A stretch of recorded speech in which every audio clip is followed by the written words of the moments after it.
Assalamualaikum warahmatullahi wabarakatuh. Ketemu lagi dengan Jajasip Channel. Pada kali ini saya akan menyampaikan tentang statistik ya, dimana materinya statistik inferensial non parametrik ya. Tetapi di sini yang akan kita lakukan adalah uji dua sampel yang saling berhubungan atau uji tanda. Jadi uji tanda ini merupakan bagian dari statistik non parametrik yang menguji dua sampel yang saling berhubungan ya. Nah, di sini saya sudah menyediakan contoh kasus ya. Contoh kasusnya seperti ini.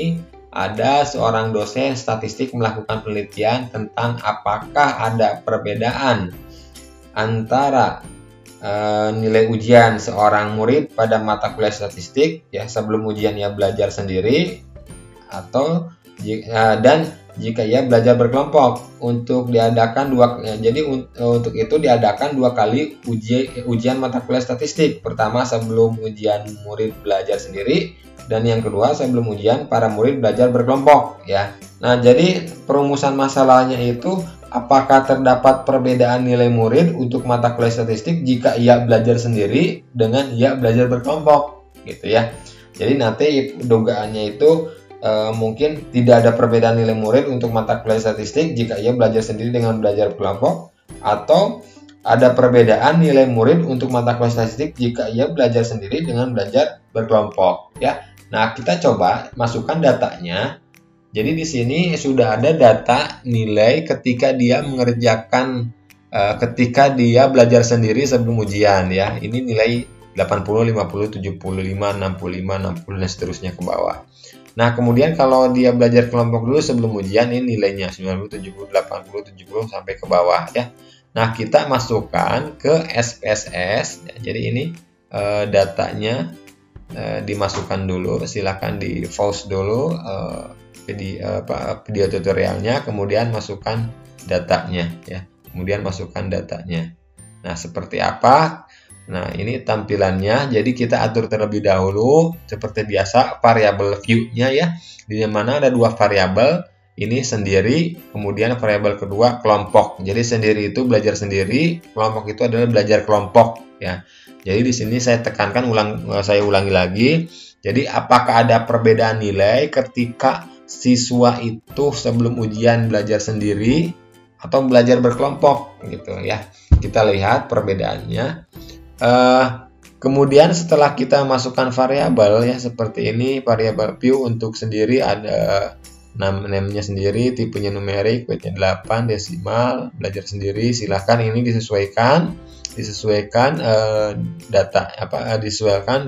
variabel view-nya.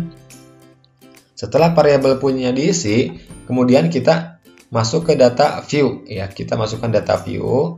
Nah, masukkan input nilai yang seperti tadi ada di Microsoft Word sehingga menghasilkan data view seperti ini ya. Silahkan di input ini nilai ketika siswa tersebut belajar sendiri sebelum ujian ya. Nah, ini nilainya. Nah, kemudian kalau ini nilai ketika siswa tersebut belajar kelompok terlebih dahulu sebelum ujian.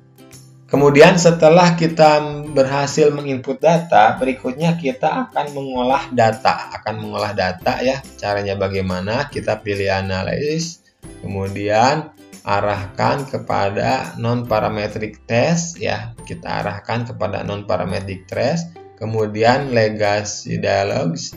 Kemudian di sini kita gunakan dua relate case sample ya, yang ini ya.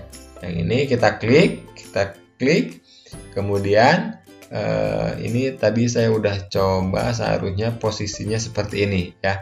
Jadi kita masukkan dulu yang belajar sendiri ya, kita masukkan belajar sendiri ke kanan, ke test pair-nya, kemudian kelompoknya juga klik, masukkan. Nah, ini sudah seperti ini tampilannya ya, sesuaikan, silahkan.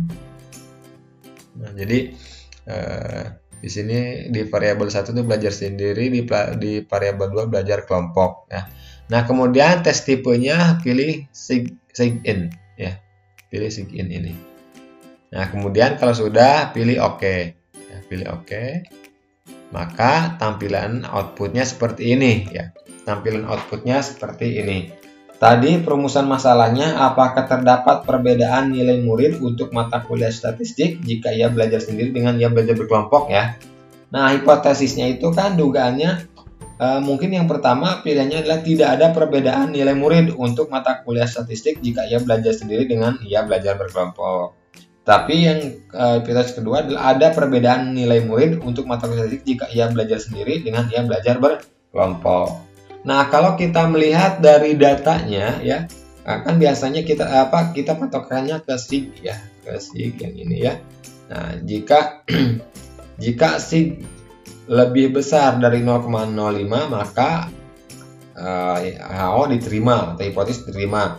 Nah, jika signya lebih kecil dari 0,05 maka HO ditolak. Nah, kita ngelihat di sini 0,00 ya. Jadi sig pada penelitian ini 0,00 maka lebih kecil dari 0,05 sehingga HO ditolak. Jadi keputusannya dari hasil ini adalah adanya perbedaan nilai murid untuk mata kuliah statistik jika ia belajar sendiri dengan ia belajar berkelompok. Artinya memang ada perbedaan. Jika ia belajar sendiri nilainya mungkin kurang, tapi jika dia belajar berkelompok nilainya bagus kalau kita ngelihat dari data Q-nya. Jadi hasilnya dari penelitian ini adalah adanya perbedaan nilai murid untuk mata kuliah statistik jika ia belajar sendiri dengan ia belajar berkelompok ya.